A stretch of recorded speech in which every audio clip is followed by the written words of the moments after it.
بسم اللہ الرحمن الرحیم۔ السلام علیکم۔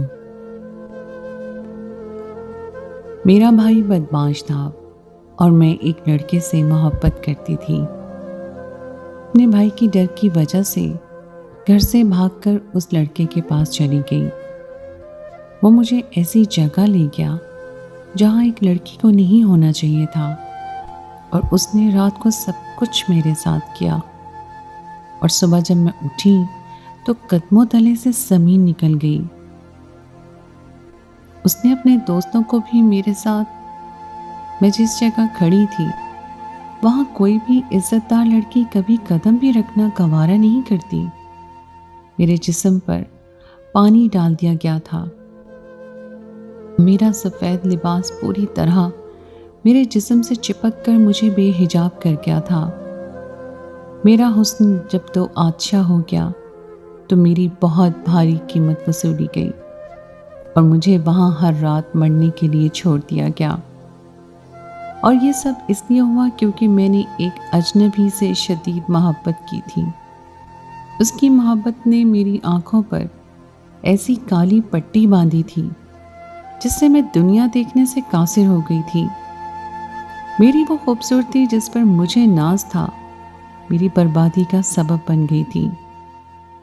میری بربادی کی داستان وہاں سے شروع ہوئی جب مجھے ایک لڑکے سے شدید محبت ہو گئی اور میں اسے شادی کرنا چاہتی تھی، لیکن ہمارے گاؤں میں کسی بھی لڑکی کو اس بات کی اجازت نہیں تھی کہ وہ شادی بیاہ کے معاملات میں اپنی پسند کا اظہار کر سکتی۔ میرا بھائی تو یوں بھی گاؤں کا بدمعاش تھا، اور میرا بھائی چودھریوں کے آدمیوں کے ساتھ رہتا تھا، اور وہ خود بھی پوری طرح بدمعاش بن چکا تھا۔ مجھے خود اپنے بھائی سے بہت خوف محسوس ہوتا تھا۔ پچھلے کچھ مہینے سے پڑوس والے چاچا رشید کے گھر شہر سے ان کا بھانجا آیا ہوا تھا۔ جب بھی کوئی شہر سے آتا تو پورے گاؤں میں دھوم مچا جاتی۔ میں نے بھی چاچا رشید کے بھانجے کے بارے میں سنا تو اسے دیکھنے کا شوق پیدا ہوا۔ اماں نے سرسوں کا ساگ اور مکئی کی روٹی بنائی تو میں نے اماں سے کہا جو چاچا رشید کو بہت ہی پسند ہے۔ میں جانتی تھی کہ اماں یہ سنتے ہی فوراً ان کے لیے بھیجیں گی، اور میری بات سنتے ہی اماں نے فوراً چاچا رشید کے لیے کھانا نکال دیا اور مسکرا کے کہنے لگی کہ چاچا کو دے آؤ۔ یہ گاؤں تھا اور یہاں رشتوں میں ایسا ہی خلوص تھا۔ میں خوشی خوشی تھال اٹھائے، چادر لپیٹے گھر سے نکل گئی۔ آج تو چاچا رشید کے بھانجے کو دیکھنے کا موقع مل گیا تھا۔ چاچا رشید کے گھر میں داخل ہوتے ہی صحن میں پڑی چارپائی پہ بیٹھے ایک گورے چٹے اور خوبصورت نوجوان پر میری نظر پڑی تو میں جان گئی کہ یہی چاچا رشید کا بھانجا ہے، کیونکہ وہ شہری کپڑوں میں ملبوس تھا اور موبائل یوز کر رہا تھا۔ چاچا رشید کی 2 ہی بیٹیاں تھیں جو میری ہم عمر تھیں۔ مجھے دیکھتے ہی چاچی خوش ہو گئی اور کہنے لگی سکینہ بہت دنوں کے بعد آئی ہو، اور چاچا کے بھانجے سے میرا تعارف کروانے لگی۔ اس کا نام زین تھا اور وہ شہر سے چھٹیوں پر گاؤں گھومنے کے لیے آیا تھا۔ چاچا رشید کی دونوں بیٹیاں زین کے آگے پیچھے گھوم رہی تھیں اور اس کی خاطر مدارت میں لگی ہوئی تھیں۔ زین نے ایک نظر اٹھا کر میری طرف دیکھا تو دیکھتا ہی رہ گیا۔ میں کالی چادر میں لپٹی ہوئی تھی اور صرف میرا چہرہ ہی چادر سے نظر آ رہا تھا۔ میری دودھیا رنگت اور سرمئی آنکھیں زین کی توجہ پوری طرح کھینچ چکی تھی۔ وہ چارپائی پہ لیٹا ہوا تھا۔ مجھے دیکھ کر اس نے اپنا فون ایک طرف رکھ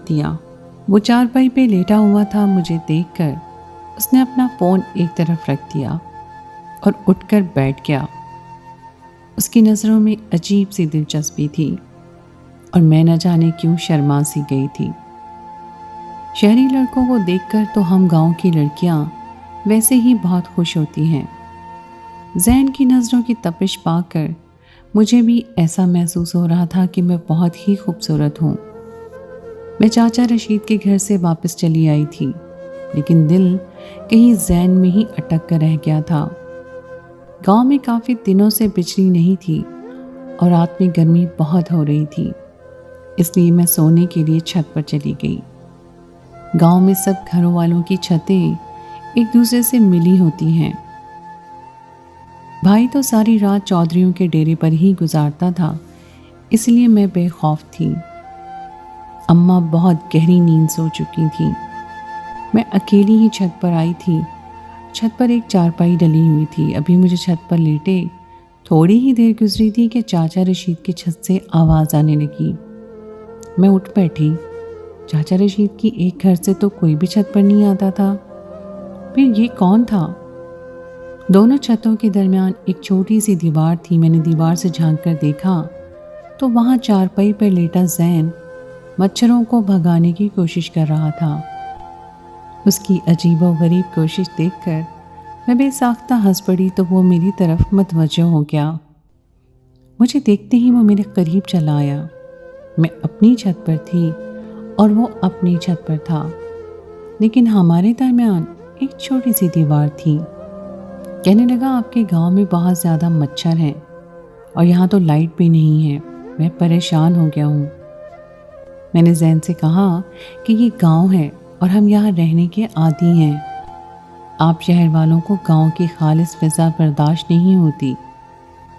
میری بات سن کر زین زومانی لہجے میں کہنے لگا کہ ہم سے تو گاؤں کی خوبصورتی بھی برداشت نہیں ہو رہی ہے، دل سینے سے نکلنے کو بےتاب ہے۔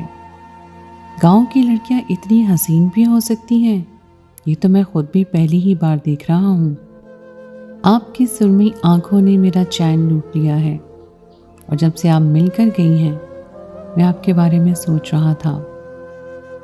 مجھے ہرگز اندازہ نہیں تھا کہ زین ایک دم ہی اس طرح سے بات کرے گا۔ مجھے کچھ شرم سی محسوس ہو رہی تھی۔ اب تک کسی گاؤں کے لڑکے نے مجھ سے اس لہجے میں بات نہیں کی تھی۔ گاؤں میں سبھی میرے بھائی سے بہت خوف کھاتے تھے، لیکن زین نے تو ایسے الفاظ ادا کر کے میرے دل کے تاروں کو چھیڑ دیا تھا۔ میں 17 برس کی عمر میں جوانی کی دہلیز کو چھو رہی تھی، اور ایسے میں کسی غیر مرد کے منہ سے اپنے لیے تعریف بھرے جملے سن کر میرے جذبات پوری طرح بھڑک اٹھے تھے۔ زین مستقل میری تعریف کیے جا رہا تھا اور میں خاموشی سے نظریں جھکائے اس کی بات سن رہی تھی۔ میری عمر کی لڑکیوں کے لیے محبت بھرے چند الفاظ کسی ٹھنڈی پھوار کی طرح ہوتے ہیں۔ زین نے صبح تک مجھ سے اس طرح کی باتیں کی، اور صبح وہ نیچے جانے سے پہلے مجھے اپنا فون نمبر دے گیا۔ میں ساری رات کی جاگی ہوئی تھی، میری آنکھوں میں سرخی نے ڈیرے لے لیے تھے۔ جب میں نیچے آئی تو اماں فجر کی نماز کے لیے اٹھ رہی تھیں۔ مجھے دیکھ کر کہنے لگی کہ تو کیا ساری رات چھت پر ہی تھی؟ میں نے کہا اماں اتنی گہری نیند کیسے آ سکتی ہے، مجھے تو یہاں نیند نہیں آتی۔ اماں نے حیرت سے مجھے دیکھا، کیونکہ میں جب بھی سونے کے لیے چھت پر جاتی دھوپ نکلنے سے پہلے اٹھ کر نیچے نہیں آتی تھی۔ اب میرے پاس سونے کے لیے وقت نہیں تھا، کیونکہ مجھے اماں کے ساتھ گھر کے کام کاج کروانے تھے، اور صبح ہوتے ہی بھائی بھی گھر لوٹ آیا کرتا تھا۔ شام کے وقت چاچا رشید کی بیٹی گھر آئی اور وہ باتوں باتوں میں مجھ سے کہنے لگی کہ اسے زین بہت ہی پسند ہے، اور ہو سکتا ہے کہ اس کا اور زین کا رشتہ ہو جائے۔ یہ سن کر نہ جانے کیوں میرے دل میں ایک آگ سی جل اٹھی۔ چاچا رشید کی ایک عام سی صورت والی بیٹی ایک شہری لڑکے سے بیاہ کر جانے والی تھی، اور مجھ جیسی گاؤں کی سب سے حسین لڑکی ابھی تک اپنے گھر میں بیٹھی تھی۔ گاؤں میں میری عمر کی لڑکیوں کی شادیاں جلدی ہو جایا کرتی تھیں، لیکن میرے بھائی کے خوف سے کوئی میرے لیے رشتہ نہیں لاتا تھا۔ چاچا رشید کی بیٹی تو واپس جا چکی تھی، لیکن میں سارا وقت بے چین سی سارے کاموں کو بگاڑتی رہی۔ جس کام میں ہاتھ ڈال رہی تھی اسے خراب کر دیتی۔ اماں نے غصے سے مجھے ڈانٹ کر کہا کہ تجھے کیا ہو گیا ہے؟ میں نے اسے کہا کہ گاؤں کی ساری لڑکیوں کی شادیاں ہو گئی ہیں، لیکن بھائی کی وجہ سے میں ابھی تک کنواری بیٹھی ہوں۔ میری بات سن کر اماں نے ہاتھ میں پکڑا بیلن مجھے پھینک کر مارا، اور کہنے لگی کہ اپنی شادی کی بات خود کر رہی ہے، تجھے شرم نہیں آتی؟ میں نے غصے میں اماں سے کہا کہ نہیں مجھے شرم نہیں آتی، مجھے غصہ آتا ہے۔ سب لڑکیاں مجھے عجیب سی نظروں سے دیکھتی ہیں اور گاؤں کے کسی لڑکے میں اتنی ہمت نہیں کہ وہ مجھ سے شادی کر لے۔ اماں کہنے لگی اگر تیرے بھائی نے سن لیا تو تجھے زندہ دفن کر دے گا، بہتر یہ ہے کہ اپنی زبان کو قابو میں رکھ۔ میں سارا وقت غصے میں تنفن کرتی رہی اور رات ہوتے ہی چھت پر چلی آئی۔ زین تو شاید جیسے میرا ہی منتصر تھا، مجھے دیکھ کر میری طرف چلا آیا اور کل رات کی طرح ہی وہ مجھ سے دوبارہ بات کرنے لگا اور مجھ سے اپنی محبت بھرے جذبات کا اظہار بھی کر دیا۔ میں تو پہلے ہی بہت زیادہ تنہائی کا شکار تھی اور چاچا رشید کی بیٹی کے منہ سے زین اور اس کے رشتے کا سن کر پوری طرح بے چین ہو گئی تھی۔ اس لیے میں نے زین سے کہہ دیا کہ وہ چاچا رشید کی بیٹی سے شادی کر رہا ہے تو مجھ سے محبت کا اظہار کیسے کر سکتا ہے۔ یہ سن کر وہ زور زور سے ہنسنے لگا اور کہنے لگا کہ وہ تو جھلی ہے اور زین اسے اپنی بہن سمجھتا ہے۔ زین نے کہا کہ وہ کل شام کو شہر جا رہا ہے اور جانے سے پہلے وہ مجھ سے پوچھنا چاہتا تھا کہ کیا میں بھی اس کے ساتھ شہری زندگی گزارنا چاہتی ہوں۔ وہ مجھے سہانے سپنے دکھا رہا تھا اور میری آنکھوں میں شہری زندگی کے خواب سجا رہا تھا۔ میں بھی اب گاؤں کی اس زندگی سے تنگ آ چکی تھی کیونکہ میرے لیے یہاں کچھ بھی نہیں تھا۔ اسی لیے میں نے زین کی باتوں پر ہاں کہہ دیا۔ وہ میری بات سن کر خوش ہو گیا اور کہنے لگا کہ یا تو تم 2 سال میرا انتظار کرو یا پھر کل شام خاموشی سے میرے ساتھ ہی چل پڑو، میں خود شہر لے جا کر تم سے شادی کر لوں گا۔ میں نے زین سے کہا کہ میں اس طرح فرار نہیں ہو سکتی، میں اپنی ماں سے تمہارے بارے میں بات کروں گی اور پھر کوئی جواب دوں گی۔ زین کہنے لگا کہ اپنی ماں سے میرا نام نہ لینا اور پہلے ان سے بات کر کے دیکھنا۔ وہ کہنے لگا مجھے ڈر ہے کہ اگر یہ بات رشید ماما کو پتہ چل گئی تو وہ مجھے آئندہ کبھی اپنے گھر نہیں آنے دے گا۔ مجھے زین کی بات سمجھ آ گئی تھی۔ ساری رات زین مجھ سے باتیں کرتا رہا اور میں اس کی باتیں سنتی رہی۔ وہ مجھے شہری زندگی کی نت نئی باتیں بتا رہا تھا جس سے میں ناواقف تھی۔ اگلے دن میں نے اپنی اماں سے کہا کہ میں ایک لڑکے کو پسند کرتی ہوں اور اسے شادی کرنا چاہتی ہوں۔ یہ سنتے ہی اماں نے میرے منہ پر ہاتھ رکھ دیا اور کہنے لگی کہ سکینہ آئندہ ایسی کوئی بات اپنے منہ سے نکالنا نہ، اگر تیرے بھائی کو خبر ہوئی تو وہ تجھے یہی مٹی میں گاڑ دے گا۔ میں نے اماں سے کہا کہ تم میری پسند سے شادی نہیں کرواؤ گی اور بھائی کے خوف سے میرے لیے کوئی رشتہ نہیں لائے گا، تو کیا میں ساری زندگی تمہاری دہلیز پر بیٹھی بیٹھی یوں ہی بوڑھی ہو جاؤں گی؟ میرے بھی ارمان ہیں اور میں بھی گاؤں کی دوسری لڑکیوں کی طرح دلہن بننا چاہتی ہوں۔ اماں نے کہا کہ تیرا بھائی بڑا ہے اور ہم اس کے آگے سر جھکانے پر مجبور ہیں۔ اماں کی اس بات نے مجھے پوری طرح باغ ہی کر دیا۔ اماں کو اپنا بیٹا تو بہت عزیز تھا، لیکن میری برباد ہوتی ہوئی زندگی انہیں نظر نہیں آ رہی تھی۔ میں دوپہر میں چاچا رشید کے گھر گئی اور موقع پاتے ہی زین سے کہہ دیا کہ میں اس کے ساتھ رات کی گاڑی سے شہر چلنے کے لیے تیار ہوں۔ زین نے کہا کہ خاموشی سے مجھے اسٹیشن پر ملنا، میں تمہیں وہیں سے اپنے ساتھ شہر لے جاؤں گا۔ رات کے اندھیرے میں جب میری ماں گہری نیند سو رہی تھی اور میرا بھائی ڈیرے جا چکا تھا، میں نے اپنا تھوڑا سا سامان اٹھایا اور خاموشی سے ریلوے اسٹیشن پہنچ گئی۔ اسٹیشن ہمارے گھر سے زیادہ دور نہیں تھا، اس لیے مجھے کوئی پریشانی نہیں ہوئی۔ زین پہلے سے ہی وہاں میرا منتظر تھا۔ اسٹیشن پر گاڑی صرف 2 ہی منٹ کے لیے رکتی تھی۔ میں اور زین فوراً ہی اس گاڑی میں سوار ہو کر اپنی منزل کی طرف روانہ ہو گئے اور گاڑی چل پڑی۔ کسی نے بھی مجھے اسٹیشن تک آتے اور گاڑی میں بیٹھتے نہیں دیکھا تھا، اس لیے میں بہت سکون محسوس کر رہی تھی۔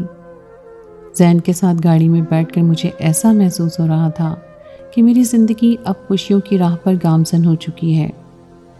زین سارا راستہ اپنے دوست سے فون پر بات کر رہا تھا اور وہ اپنے دوست سے کہہ رہا تھا کہ وہ مجھے اپنے ساتھ لے کر آ رہا ہے اور وہ لوگ میرے استقبال کی تیاریاں کریں۔ یہ سن کر تو میں اور بھی خوش ہو گئی تھی۔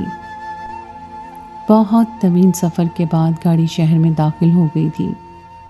رات کا اندھیرا ابھی پوری طرح ختم نہیں ہوا تھا اور فجر ہونے میں کچھ وقت باقی تھا۔ زین مجھے ریلوے اسٹیشن سے اتار کر اپنے ساتھ ایک ایسی جگہ پر لے گیا جس کے بارے میں نے تصور بھی نہیں کیا تھا۔ ریلوے اسٹیشن کے پیچھے کی طرف ایک جنگل تھا اور زین مجھے وہاں لے آیا تھا۔ میں نے حیرت سے زین سے پوچھا کہ ہم یہاں کیوں آئے ہیں؟ زین کہنے لگا کہ وہ بھی اپنے گھر والوں کو میرے بارے میں نہیں بتا سکتا کیونکہ اس کی تعلیم ابھی جاری ہے، اسی لیے وہ اپنے دوستوں کا انتظار کر رہا ہے اور ان کے آنے کے بعد وہ مجھے کسی دوسری جگہ لے جا کر وہاں رکھے گا۔ مجھے زین کی ہر بات پر پوری طرح بھروسہ تھا اور اسی بھروسے کی وجہ سے ہی تو میں اپنا گھر اور اپنی اماں کو چھوڑ کر آئی تھی۔ زین میرے ساتھ بیٹھا اچانک ہی مجھے ہاتھ لگانے لگا۔ ہم دونوں ایک درخت کے نیچے تھے اور زین اپنی محبت کے جذبات کا اظہار کرتے ہوئے بے قابو ہو رہا تھا۔ اس نے آہستہ آہستہ مجھے اپنی باہوں میں قید کر دیا اور کہہ رہا تھا کہ اس کے لیے اب مزید انتظار کرنا ممکن نہیں۔ میرے کانوں میں اس کی میٹھی میٹھی سرگوشیاں رس کھول رہی تھیں اور وہ مجھے آہستہ آہستہ اپنے جذبات کی گرفت میں لے رہا تھا۔ ایک دو دفعہ میں نے اسے روکنے کی کوشش کی لیکن وہ تو پوری طرح ہی جذبات کی رو میں بہہ گیا تھا اور اس نے دیکھتے ہی دیکھتے مجھے بے حجاب کر کے اپنی محبت کی شدت لٹانا شروع کر دی۔ 1 گھنٹے تک وہ میرے ساتھ پوری طرح میرے اوپر حاوی رہا اور جب پوری طرح سے اس نے مجھے استعمال کر لیا تو مجھے کہنے لگا کہ تم تھوڑی دیر آرام کر لو، میرے دوستوں کو آنے میں کچھ وقت لگے گا۔ میں بہت زیادہ تھک چکی تھی اور زین کی بے پناہ محبت سے میرا جسم ٹوٹ کر چور چور ہو گیا تھا۔ ذہن نے مجھے وہیں لٹایا اور مجھے آنکھیں بند کرنے کا کہا۔ میں 2 راتوں کی جاگی ہوئی تھی اور زین کے ساتھ نے مجھے ایسا سکون بخشا تھا کہ اندھیری رات میں اس جنگل میں بھی مجھے نیند آ گئی تھی، اور جب میری آنکھ کھلی تو زین میرے ارد گرد کہیں نہیں تھا۔ میں اٹھ کر بیٹھ گئی اور مجھے احساس ہوا کہ میرے پاس تو میرا سامان اور پیسے کچھ بھی نہیں ہیں۔ میں نے ادھر ادھر زین کو تلاش کرنا چاہا لیکن اس جنگل میں زین کو کہاں تلاش کرتی، اسی لیے اپنی جگہ ہی بیٹھ گئی۔